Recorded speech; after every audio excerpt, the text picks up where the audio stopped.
ಪಾಕಿಸ್ತಾನ್ ಅಕ್ಷರಶಃ ಚಿಂದಿ ಚಿತ್ರಾನ್ನ ಬುಂದಿ ಮೊಸರನ್ನ ಆಗಿದೆ. ಭಾರತದ ನೆಲ ಜಲ ಆಗಸದ ದಾಳಿಗೆ ಪಾಕ್ ಧ್ವಂಸಗೊಂಡಿದೆ. ಇದರ ಬೆನ್ನಲ್ಲೇ ಮತ್ತೊಂದು ಬಹುದೊಡ್ಡ ಹೊಡೆತ ಕೊಟ್ಟಿದೆ. ಅದೇನು ಗೊತ್ತಾ? ಈ ಸ್ಟೋರಿ ನೋಡಿ.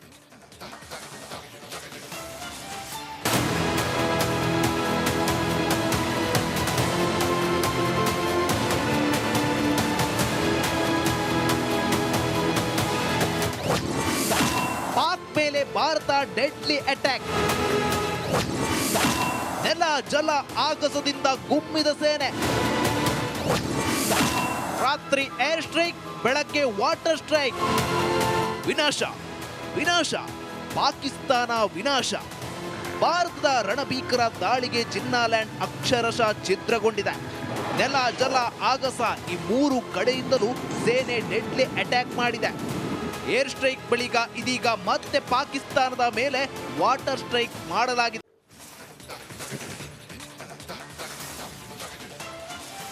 ಪಾಕಿಸ್ತಾನ್ ಅಕ್ಷರಶಃ ಚಿಂದಿ ಚಿತ್ರಾನ್ನ ಬುಂದಿ ಮೊಸರನ್ನ ಆಗಿದೆ. ಭಾರತದ ನೆಲ ಜಲ ಆಗಸದ ದಾಳಿಗೆ ಪಾಕ್ ಧ್ವಂಸಗೊಂಡಿದೆ. ಇದರ ಬೆನ್ನಲ್ಲೇ ಮತ್ತೊಂದು ಬಹುದೊಡ್ಡ ಹೊಡೆತ ಕೊಟ್ಟಿದೆ. ಅದೇನು ಗೊತ್ತಾ? ಈ ಸ್ಟೋರಿ ನೋಡಿ.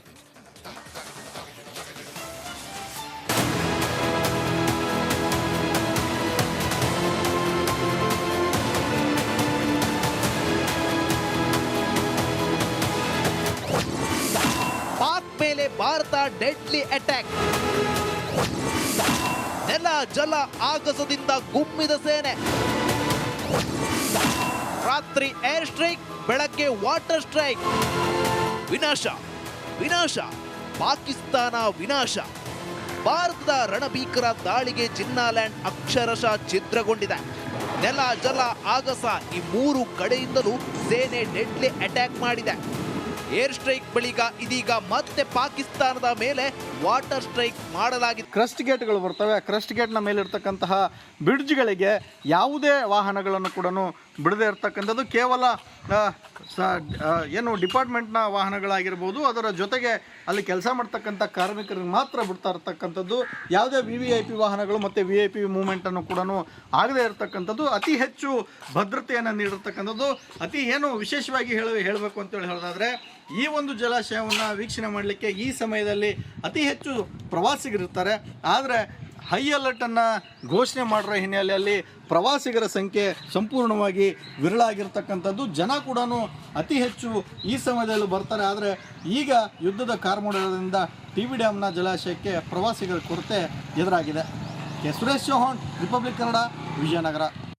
ಕಾಯರಲ್ಲ ಚಿಕ್ಕಡ್ಡಿಗಳು ಇನ್ನು ವಿಜಯನಗರದ ತುಂಗಭದ್ರಾ ಡ್ಯಾಮ್ಗೆ ಹೈ ಸೆಕ್ಯೂರಿಟಿ. ಕೇವಲ ಇಲಾಖೆಯ ನೌಕರ ಸಿಬ್ಬಂದಿಗೆ ಮಾತ್ರ ಪ್ರವೇಶ.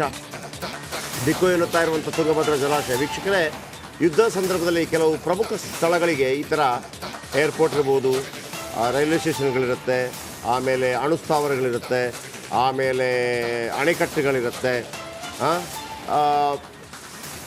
ಆಮೇಲೆ ಸೈನಿಕ ನೆಲೆಗಳಿರುತ್ತೆ.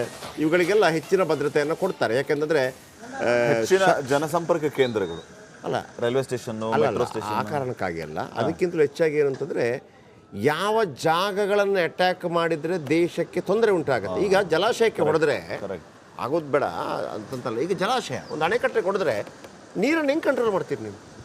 ಅದರಿಂದ ಮತ್ತೆ ಭಾರಿ ಅವಾಂತರಗಳ. ಅದು ಬಾಂಬ್. ಆಮೇಲೆ ಅಣುಸ್ಥಾವರ ಕೊಡಿದ್ರೆ ಅಲ್ಲಿ ಆ ವಿಕಿರಣಗಳು ಏನೆಲ್ಲ ಆಗ್ಬಿಡ್ಬೋದು. ಆಮೇಲೆ ಏರ್ಪೋರ್ಟು, ನಿಮಗೆ ಅದು ದೊಡ್ಡ ಒಂದು ಏರ್ಪೋರ್ಟ್ ಅಂದರೆ ದೊಡ್ಡ ಧ್ವಂಸ ಮಾಡೋದಂಗೆ.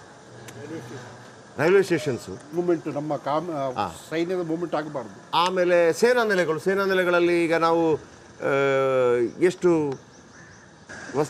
ಬೇರೆ ಬೇರೆ ಶಸ್ತ್ರಾಸ್ತ್ರಗಳನ್ನು ಇಟ್ಟಿರ್ತೀವಿ, ಅದನ್ನು ಅಲ್ಲಲ್ಲೇ ಹೊಡೆದಂಗೆ ಮಾಡೋದು. ಈ ಪಟಾಕಿ ಅಂಗಡಿಗೆ ಬೆಂಕಿ ಇಟ್ಟಂಗೆ. ಸೊ ಆ ಕಾರಣಕ್ಕಾಗಿ ಜನನೇ ಬಿಡ ಅನ್ನೋದಕ್ಕಿಂತ, ಯಾಕಂದರೆ ಅದಕ್ಕೆ ಬೇಕಿರೋಂಥ ಮಾಕ್ ಡ್ರಿಲ್ ಎಲ್ಲ ಮಾಡ್ತಾರೆ, ಬಂಕರ್ಗಳನ್ನು ಮಾಡ್ತಾರೆ ಮಗದೊಂದು. ಯಾಕಂದರೆ ಇದು ಭಾಳ ಮುಖ್ಯವಾಗಿ ರಕ್ಷಿಸಿಕೊಳ್ಳಬೇಕಾದಂಥ ಜಾಗಗಳಾಗಿರುತ್ತೆ. ಸೊ ಹಾಗಾಗಿ ಅದು ಎಲ್ಲ ಸಂದರ್ಭದಲ್ಲೂ ಅದು ಇದ್ದೇ ಇರ್ತದೆ.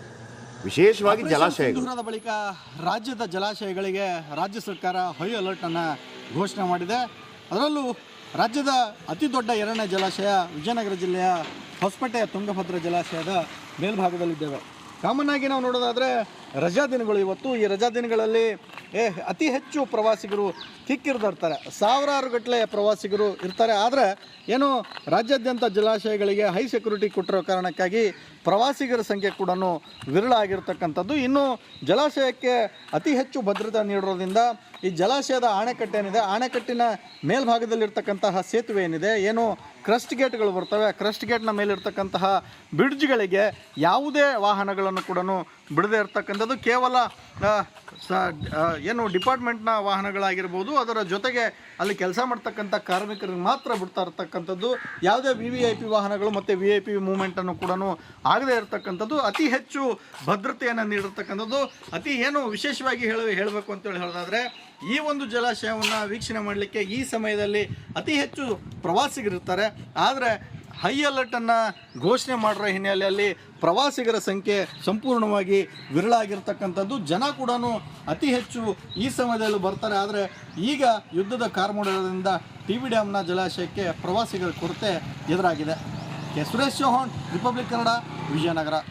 ಕಾಯರಲ್ಲ ಆ ಶಿಖಂಡಿಗಳ ಇನ್ನು ವಿಜಯನಗರದ ತುಂಗಭದ್ರಾ ಡ್ಯಾಮ್ಗೆ ಹೈ ಸೆಕ್ಯೂರಿಟಿ, ಕೇವಲ ಇಲಾಖೆಯ ನೌಕರ ಸಿಬ್ಬಂದಿಗೆ ಮಾತ್ರ ಪ್ರವೇಶ. ದಿಕ್ಕು ಎನ್ನುತ್ತಾ ಇರುವಂಥ ತುಂಗಭದ್ರಾ ಜಲಾಶಯ ವೀಕ್ಷಕರೇ, ಯುದ್ಧ ಸಂದರ್ಭದಲ್ಲಿ ಕೆಲವು ಪ್ರಮುಖ ಸ್ಥಳಗಳಿಗೆ ಈ ಥರ ಏರ್ಪೋರ್ಟ್ ಇರ್ಬೋದು, ರೈಲ್ವೆ ಸ್ಟೇಷನ್ಗಳಿರುತ್ತೆ, ಆಮೇಲೆ ಅಣುಸ್ಥಾವರಗಳಿರುತ್ತೆ, ಆಮೇಲೆ ಅಣೆಕಟ್ಟುಗಳಿರುತ್ತೆ, ಆಮೇಲೆ ಸೈನಿಕ ನೆಲೆಗಳಿರುತ್ತೆ. ಇವುಗಳಿಗೆಲ್ಲ ಹೆಚ್ಚಿನ ಭದ್ರತೆಯನ್ನು ಕೊಡ್ತಾರೆ. ಯಾಕೆಂದರೆ ಹೆಚ್ಚಿನ ಜನಸಂಪರ್ಕ ಕೇಂದ್ರಗಳು ಅಲ್ಲ, ರೈಲ್ವೆ ಸ್ಟೇಷನ್, ಮೆಟ್ರೋ ಸ್ಟೇಷನ್. ಆ ಕಾರಣಕ್ಕಾಗಿ ಅಲ್ಲ, ಅದಕ್ಕಿಂತಲೂ ಹೆಚ್ಚಾಗಿ ಏನಂತಂದರೆ ಯಾವ ಜಾಗಗಳನ್ನು ಅಟ್ಯಾಕ್ ಮಾಡಿದರೆ ದೇಶಕ್ಕೆ ತೊಂದರೆ ಉಂಟಾಗುತ್ತೆ. ಈಗ ಜಲಾಶಯಕ್ಕೆ ಹೊಡೆದ್ರೆ ಆಗೋದು ಬೇಡ ಅಂತಂತಲ್ಲ, ಈಗ ಜಲಾಶಯ ಒಂದು ಅಣೆಕಟ್ಟೆ ಹೊಡೆದ್ರೆ ನೀರನ್ನು ಹೆಂಗೆ ಕಂಟ್ರೋಲ್ ಮಾಡ್ತೀರಿ ನೀವು? ಅದರಿಂದ ಮತ್ತೆ ಭಾರಿ ಅವಾಂತರಗಳಾಗ, ಅದು ಬಾಂಬ್. ಆಮೇಲೆ ಅಣುಸ್ಥಾವರ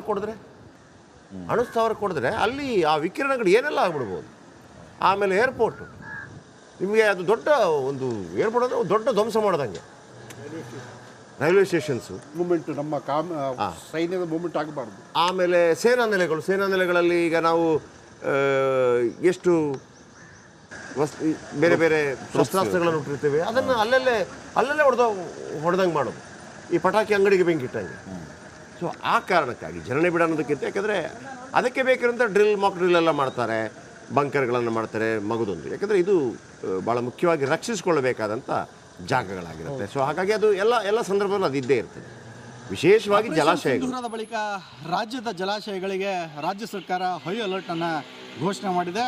ಅದರಲ್ಲೂ ರಾಜ್ಯದ ಅತಿ ದೊಡ್ಡ 2ನೇ ಜಲಾಶಯ ವಿಜಯನಗರ ಜಿಲ್ಲೆಯ ಹೊಸಪೇಟೆಯ ತುಂಗಭದ್ರಾ ಜಲಾಶಯದ ಮೇಲ್ಭಾಗದಲ್ಲಿದ್ದೇವೆ.